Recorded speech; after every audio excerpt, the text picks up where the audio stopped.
Owners Off Script. Real owners, real conversations. Supported by Sales Geek. Welcome to another edition of Owners Off Script. Please love and share the content if you've enjoyed it here today. Now, today I've got a guest that I actually had to write, although we see it off script, I had to write this down because I had to double check. You'll understand why in just a second. So today, my guest is someone who's shaking up the legal world right here in Cornwall. She's a litigation solicitor, a TEDx speaker, a West Country Women Awards winner, and founder of Stutt Associates, Cornwall's only law firm dedicated exclusively to disputes. She's also Cornwall's first top 5 legal LinkedIn influencer, easier to say than to read, which is a title she's very much earned, and I know personally has worked very hard to get. With over 15 years in law and a mission to make legal services more accessible, more human, and a lot less stuffy, which definitely describes you, she's doing things very differently, and indeed you are. Welcome to the show, Lisa Haywood. Thank you. It's lovely to be here. How about that for an introduction? It sounds really important and really impressive, doesn't it? I'll have to try and live up to it. Is there anything there that didn't make sense, apart from me trying to say it? A legal linked influencer is a mouthful, isn't it? Yeah, thanks for that one. So listen, let's just talk about you a minute, because this is what this is about. No scripts, okay, just conversation, and there's nothing rehearsed for today. So just say what you think, right? Because let's face it, you normally do. Right? You normally do. That is very true. So let's talk through your journey first. So tell us who you are. Who are you really? That's what I want to know. Oh, that's a hard question. Getting straight in there with that one. Yeah, straight in. I think I have always been a little bit of a round peg in a square hole as far as my career's concerned. I started off doing a film and TV studies. Okay. And drama degree. I went up to London. I thought, this is going to be great. And then they told us, here we go, look around you. All these people want your job. And then they told me to be a skateboard in the drama class, so I came home. A skateboard? Yes, not pretend to be on a skateboard, you had to be the actual skateboard. Someone stand on you? No. Props in the corner? No, it was awkward. So everyone else enjoyed it. I'm sure. No, so I came home after a couple of months. So I fell into law. It wasn't the plan. I was offered 2 apprenticeships. Big up for apprenticeships, they are very important. I was offered 1 in law and actually 1 at a radio station, bizarrely. Okay. But I decided that my dramatic flair was going to have to be put on hold. So I took the most dramatic career I could possibly find, which is, of course, law. And I've lived up to that every day since. Okay. So I love doing the court appearances. I love the dramatic side of it because it's about 90% acting. And I think as soon as I started, I loved the teaching side and being able to do things in a little bit of a different way. And why am I not surprised by that? I mean, look, I do know you outside of here, and our paths have crossed a few times, but if anybody follows you on LinkedIn, they'll know that you call people out, you say it as it is, with a little bit of flair and drama in there, but actually also, I would say, very much a big mum as well. Definitely, yeah. I have the most children out of any person that I know, and I've been asked several times if I have a television. I have lots, big ones, but also lots of children. But I think that's probably most of my makeup, being a mum, nurturing, and going down that path, I think changes you completely, doesn't it? Being a parent. Before that, it's like there's a line. Before this, I was me, and then after that, I became... Mum. Yeah. And mum is dramatically different to who I ever thought I'd be. Okay. I never saw myself having 5 children. 5? 5 children. You know, I can see where the TV comment came in. But I never saw myself being there. I had twins, so I set off on the right foot to have a whole 5-a-side I mean, let's team. face it, quadruplets next would have been the icing on the cake, right? I did joke. I actually joked, should we have triplets next? And then I thought, this better not actually happen. No. I mean, clearly you don't like sleep. I don't get much. No. Are you wired on coffee? No, I can't drink coffee, Okay. actually. No, I survive with minimal caffeine, bizarrely. Right. But I do have to be in bed early. I have to be in bed at night. So I'm going to take you back to your apprenticeship. At what point did you think I'm going to go down the world of disputes? Because, look, I went and studied law at A-level. I went off to do it at degree level. I was fascinated in criminal law, but of course it was very underpaid. And going in and out of police stations at 3 o'clock in the morning to defend the people Back then, double jeopardy wasn't a thing. So once you've been tried, you could come back out afterwards and say, I did do it, but cheers for getting me off. And that always sat heavy with me. I know double jeopardy is a different thing now, but in terms of dispute law, why did you go down that route, not down maybe conveyancing or family, especially with your sort of maternal background? I did try family. The job that I got was in the litigation department, and I didn't change. I got there and it suited me. I wasn't really into the conveyancing because I can't draw lines straight, so that doesn't really help. But for me, the dramatic side of law works. Criminal would have been amazing, only I would have asked everyone if they'd done it and then I couldn't act for them, so I'd have no clients whatsoever. Right. But family I did try, but I found that actually the emotional involvement was too high for me and I had to look after me. Yeah. So there was also the issue that you can't really cross over. If you're used to being slightly aggressive in the litigation field, it doesn't work in family at all. So yeah. Are you known for being aggressive? Are you really? You wouldn't think it, would you? No. Go on, what are you like in a courtroom then? Oh, ruthless. No. Are people scared when they see your name come up? I doubt it. Part of me would love it if they were, but not in an intimidating way, in the way that actually they'd know what I was talking about and that they'd know that I was right about something and that I wouldn't let it go. Are you like a dog with a bone? It depends. If the client wants me to be, then I can be, but it's not my natural. I'd rather be strategic, like a game of chess. Actually line it all up and see the steps ahead that other people might miss. And then go checkmate at the end. That's my favourite one. Wow. Remind me never to fall out with you or any of your clients. So look, I want to talk to you about running a business, right? So that's what we're here for today. You've put yourself up onto a pedestal, may I point out, well-deserved pedestal, right? An inspirational figure to many women in business. I haven't actually won the West Country Women Awards as well. What made you ever think about going alone and not staying in a firm? Wanting to do it differently.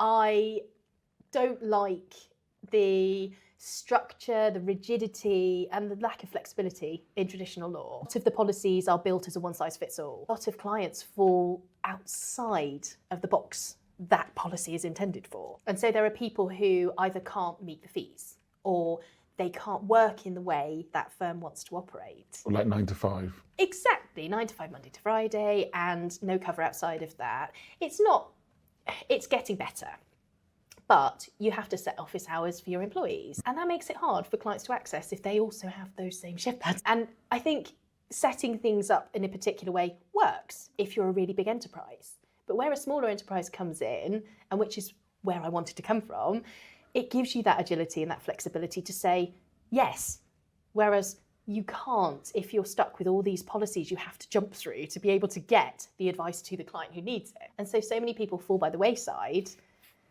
and can't access. And so my mission is to make sure that accessibility is increased and that it's as inclusive as it possibly can be to every single service user. Look, I've seen your social media posts. There's no secret out there. When it's mum time, it's mum time. And when it's work time, right? Yeah, I've come now from the morning shift of play-doing and being the taxi service for the 10-year-old. Yeah. So yeah, this is work zone, but I will be back to mum later. And my out of office always makes clear, you're important to me, whoever you are that is emailing me. Yeah. But I am sharing my time and I'm not going to send my children off to go and stare at a wall or stare at a screen, because my responsibility is also to guide them. Does that not affect your business? It doesn't. There will always be some people who will say, I don't think actually that's the way I want to work. And that's fine, because there are plenty of other services out there that they can go to instead. They don't need to use me. I'm not a good fit for everybody. But those that do buy into... Yeah, but you're ruthless. You're vicious, strategic.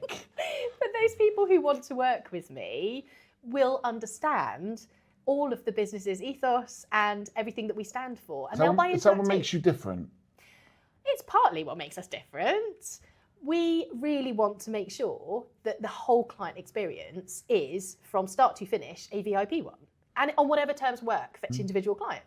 They can tailor everything. I suppose in one essence, by you not accepting everyone means you've got time for those that do want to work with you. And by having the flexibility and agility, as you would describe it, it means that you can also mirror that in your client relationships. and therefore you probably have better outcomes because of it. That's the goal, ultimately. We have had some great results for people who have been turned down elsewhere. We've had people come to us saying we phoned up a number of other firms and no one was willing to listen, or no one picked up the phone. That's a low bar, isn't it? But no one was able to take us on because they said they didn't have time or their fees were too high. So I love being able to say to them, actually, yes, I'm going to take this and I'll take it on this basis because that's what works for you. That doesn't mean I can take everything, No. but the people who genuinely need help then aren't falling by the wayside. So how do you feel then about being one of these women who inspire other women? I'm not sure I'm particularly inspirational. I am Do you have just, imposter syndrome? Probably, but I'm doing things the way that work for me, the way that I think work for my clients, and the feedback is that it does work, and the way that works for my family. And if that's inspirational to others, then great, good on them, and I wish them luck in their journey too, because it is possible. So what advice would you have for someone coming out of college that want to aspire to, a young woman who wants to aspire into the law sector? Because isn't it quite male dominated? It still is. Bizarrely, there are more women on the role of solicitors than there are men. But we have this awful attrition where women get to an age where they start a family, and actually it's very difficult for them then to return to the career as it was, as it is in every sector. And so women tend to leave the legal sector a bit earlier than men do. I think if I were coming through out of college now, I would say don't necessarily assume that the traditional route of getting a degree and then converting it and then doing a training contract is right for you, because there are so many more options now. They actually recognise the solicitor apprentice route as a valid route. It's hard, it's not an easy option, but I wouldn't actually be where I am now if I hadn't been able to work and study at the same time, because the experience I had by the time I qualified was phenomenal. Were you a mum at the time you were training? No, I became a mum later. And in some ways I wish I had been a mum earlier, but I did what a lot of women in a successful career would do and say, I'm just going to put that to one side for the moment. And then waited until I was in my 30s. And then made up for it. Certainly made up for it. High performing in all areas of my life. There was no drop in the graph on that one, eh? No. Now, in terms of stats, where did the name come from? It's my married name. I keep being asked that. It's my married name, but I don't use it professionally because I've always used Haywood and it worked for me professionally. No one would know who Lisa Stutt is. I think they would. Come on. Because I nearly introduced you as Lisa Stutt earlier and I was like, no, it's Haywood, but interestingly, it's your maiden name.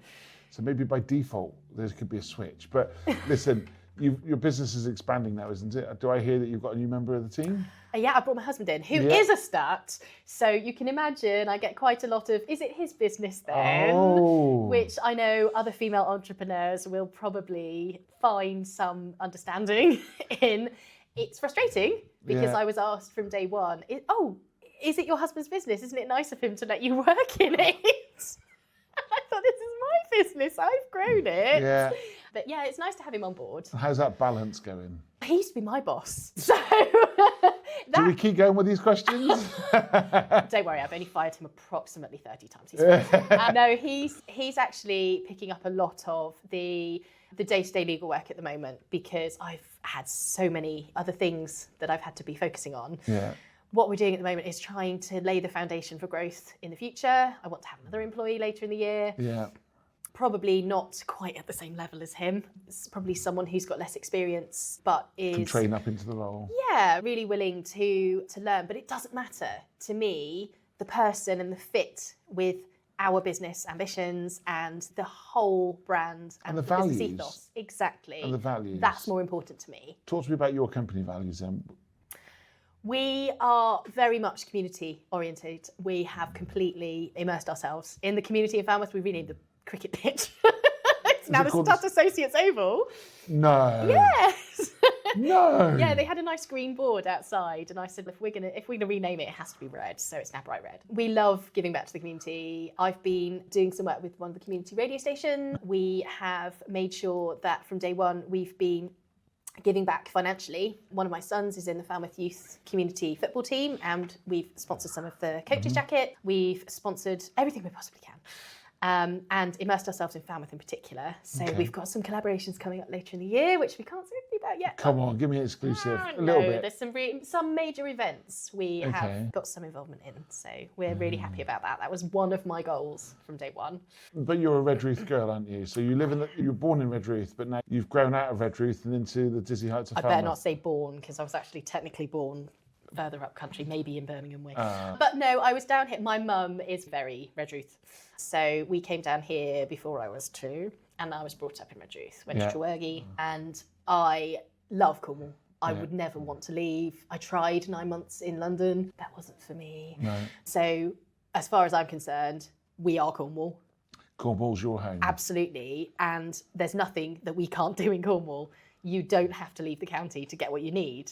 And we have a lot to offer outside of the county. So my goal is, I'm never shaking off those roots. We are definitely Cornish, and we will bring our services out of Cornwall if people want it, but our focus is always going to be here.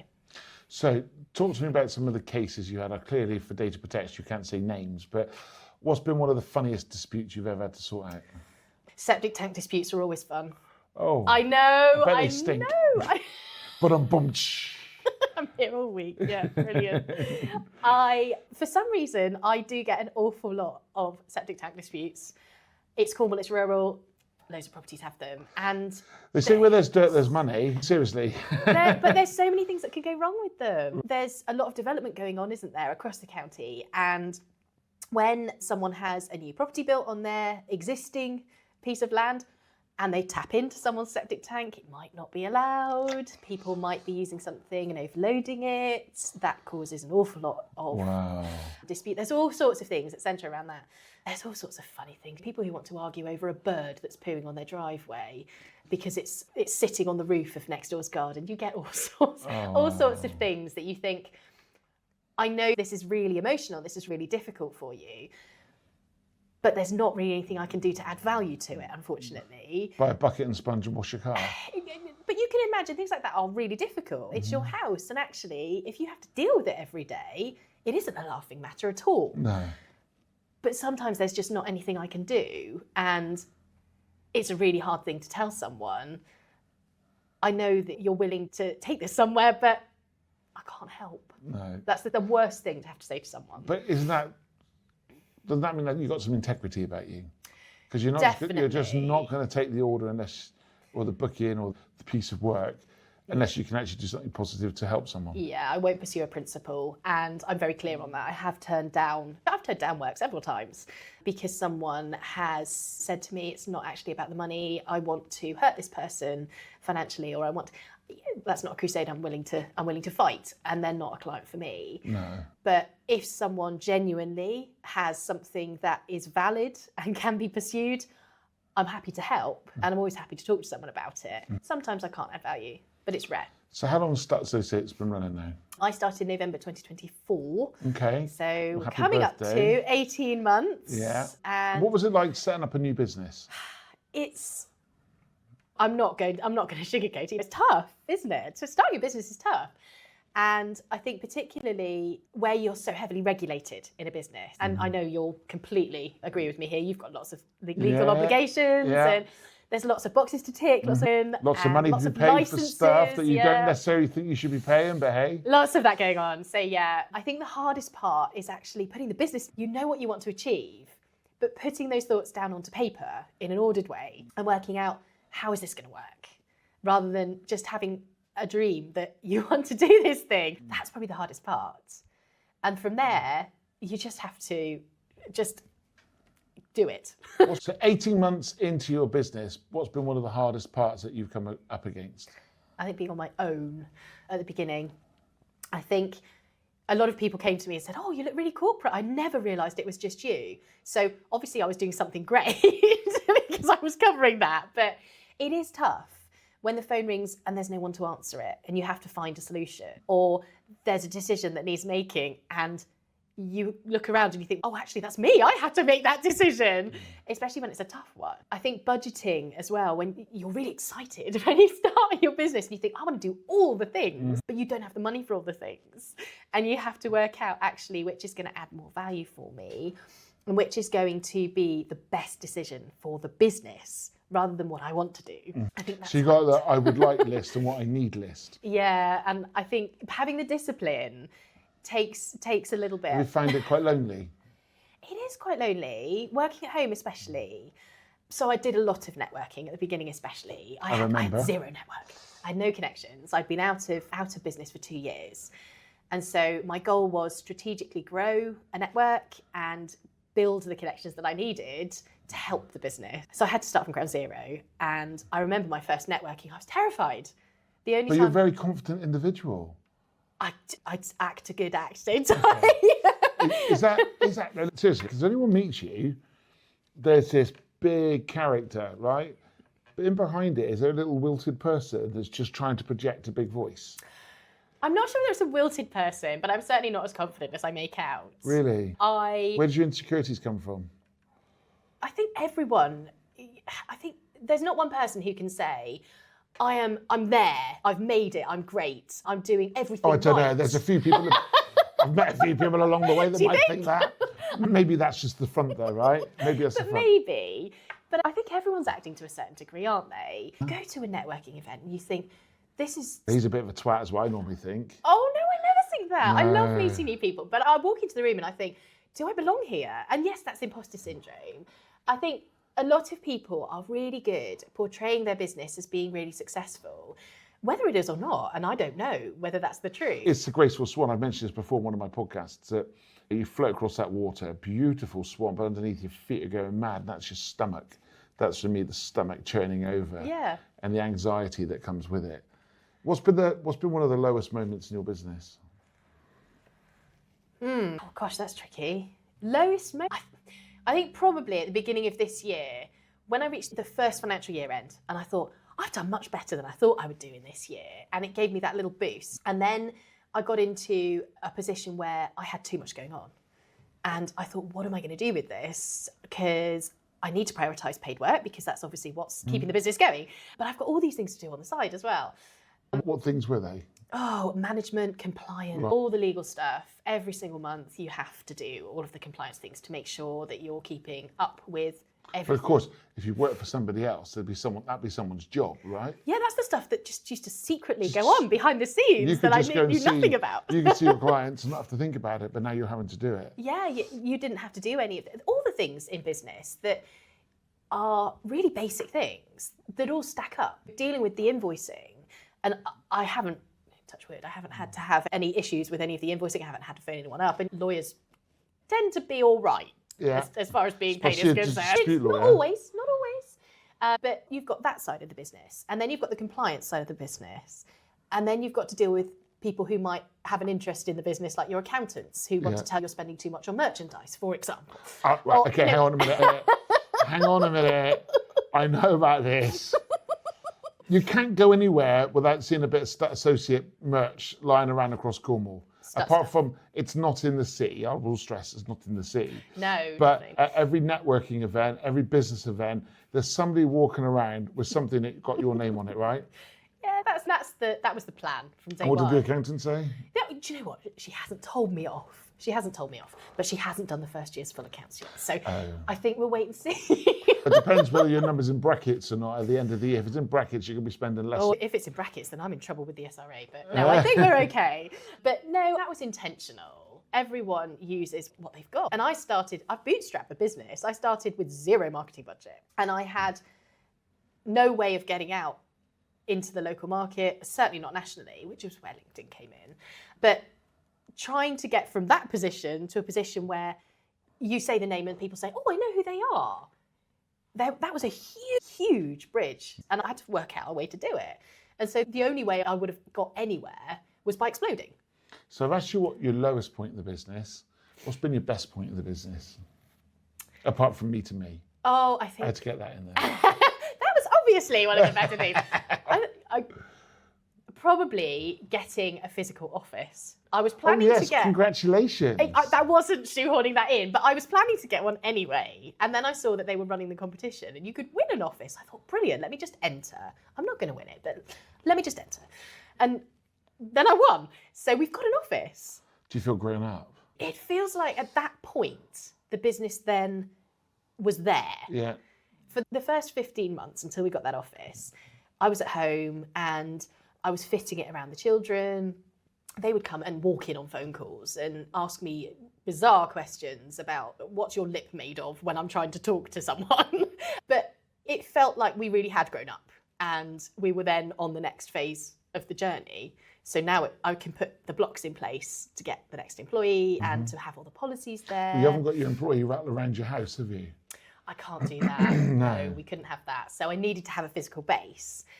But what that office brings is actually community as well, because there are so many businesses. Where is your office? It's at Tremo Innovation Centre. Okay. So there are so many businesses in that building. And you just have to go to the kitchen on your floor and go make a cup of tea, and you're instantly in contact with loads of other businesses. So it's almost like self-perpetuating networking. It is like that. And they take time actually to give the residents there. Residents, is that what they're called? Tenants, whoever they are. You're a resident. I'm a resident. What I'm time living does there. does your carer arrive as well? It sounds like I'm living there now. I'm not living there. No, but all of the people who are in the building can go to events that they organise to bring everyone together. Isn't that nice? And it's lovely. Do you have cake bakes? Do you know, cake bakes? We had an Easter egg hunt. That was fun. No. But it wasn't a physical hunt. We had a board and we had to pick Right. squares. But it's great. They actually do things to bring people Does that together. combat your loneliness? It's nicer knowing that I've got the support of those people in the building. It's nice having my husband on board too, because I could have discussed things with him about the business itself before, but I was on my own as far as cases were concerned and client problems were concerned. But now I've actually got a sounding board on that too. And that has helped, because you reach a point where you think, am I doing this right? Is this... How's that combination though? I'm fascinated by this because old school, let's go old school, let's go back to the 80s, 90s, right? The man was the dominant income.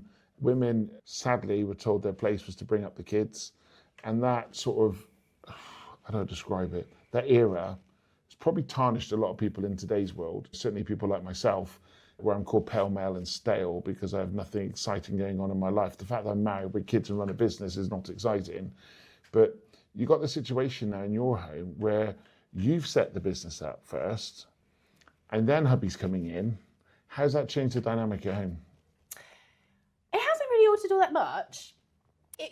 We were quite traditional before I set up the business, because he was one of the owners of a law firm locally. Okay. And that's a commitment around that you do commit yourself to it. And so having the children was actually really difficult for me. I was still trying to work. And so you were still playing that mum role, whilst trying to set a business up off the ground, and still try and cover everything else that you need to cover, whilst he was heading up another practice. I didn't set up until he'd retired from that practice. We would have been in competition. That wouldn't have worked, would it? Wow. You know who would have won all the work, don't you? You're already scaring me. No, he retired from that business and I set up my firm after. But he actually had an opportunity then to be able to parent for the first time, because we had 2 children together before, but he was back in the office, having had the baby, I think, 3 a.m., 1 a.m. on the Sunday morning. He was back in the office at 9 a.m. on Monday. There was nothing there to allow him to have any leave. I think people forget that when you run a business, look, it's no secret, I've got a radio station, right? And I describe that as my 3rd child, except this one doesn't want to grow up. When it cries, I can't just leave it soothe. I've got to go to it, I've got to run to it, I've got to check on it. Yeah. It needs feeding, which is money. It needs feeding, which is staff.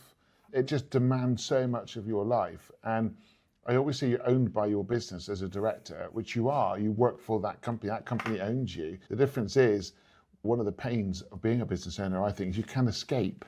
It's very hard to escape. Whether you're sick, whether you want to go on holiday, the business does not discriminate. If it wants you, it will demand you. And that's probably where he was at after a birth of a child.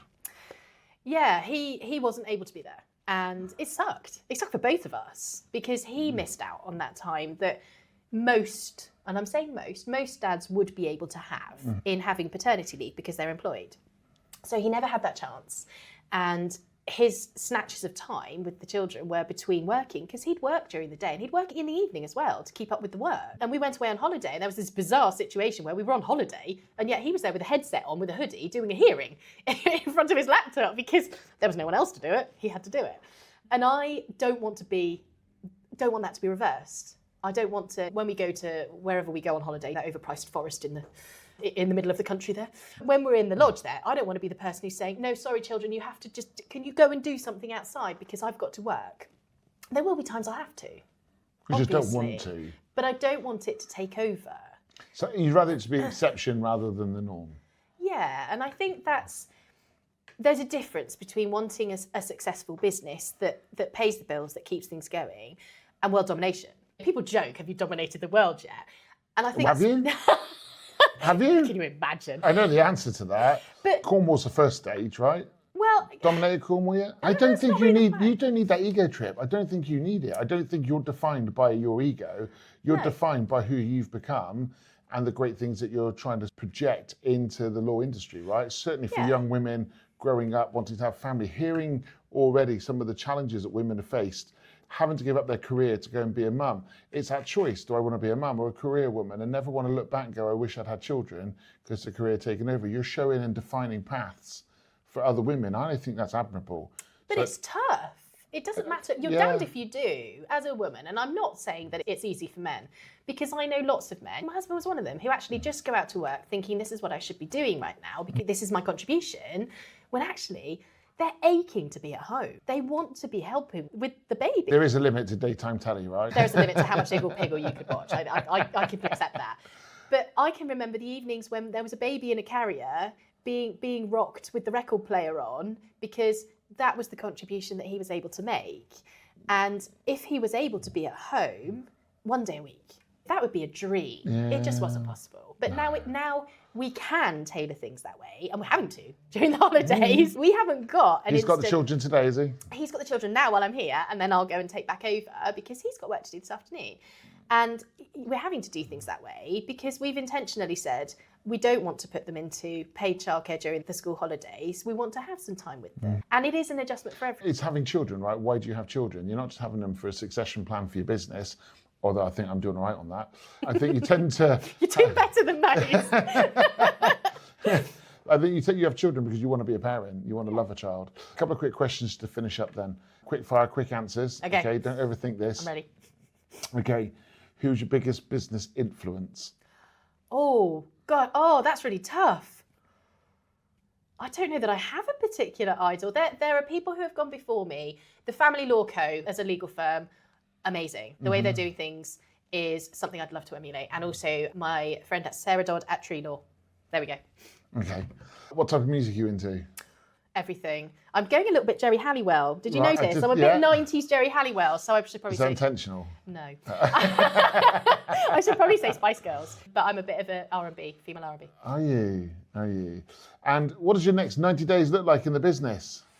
Busy. I'm doing a lot of talks. We've got seminars and training. I'm going up to Sedgemoor to do a talk, all over the place. Well, listen, today it's been phenomenal to get to see another side of you. I don't think you're that intimidating, vicious person either, but I can see why people in a courtroom, their knees would tremor. Thank you so much for coming to talk today on Owners Off Script. I think what you're doing is really inspirational for women business leaders, but also I really like the fact you've touched on how important it is to recognise men, because I think that sometimes can be overlooked. Thank you so much. Well done. Congratulations on the 5. I'm not going to ask any more. No, that's it now. The factory has shut down. Oh, the graph is tailing off. Yes. Thank you so much for coming in and being part of this. And I wish you well. Star Associates, if people want to find out more about you, how can they do that?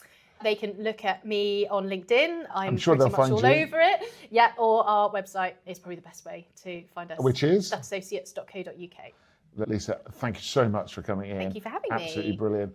And if you have enjoyed today, please follow, share and support this. It's totally unscripted. The idea is that we get to go behind the scenes of people's lives and understand what their whys are and see if there's something there that can help you. Thank you, and join us again soon on Owners Off Script. Owners Off Script. Real owners, real conversations. Supported by SalesGeek.